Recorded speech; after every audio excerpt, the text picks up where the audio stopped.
I'm Kamal Santamaria with some of the top stories for you on Al Jazeera. The United Nations says there are now more refugees than at any time since 1994. Al Jazeera is looking at that global crisis, which sees people risking their lives to reach distant shores. Step Valsen is on the Indonesian island of Java, where thousands of migrants begin their treacherous journey to Australia.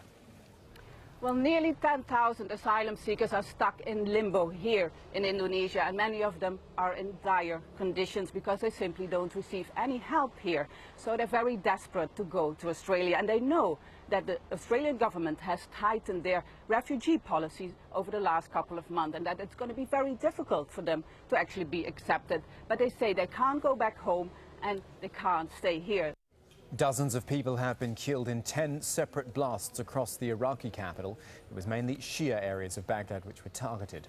There's been sporadic gunfire throughout the night across central Mozambique. Government forces have taken over the Renamo rebel base in the Gorongosa Mountains. Hada Mutasa has more.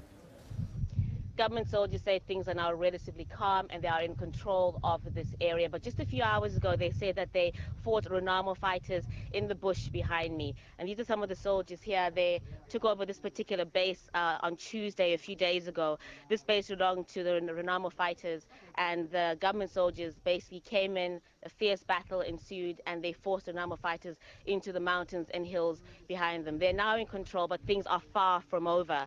And Georgians are going to the polls to elect a new president. The front runner is Georgi Margvelashvili from the Georgian Dream Coalition, which already controls the parliament. Just some of the stories we're looking at here on Al Jazeera. Plenty more for you online at aljazeera.com.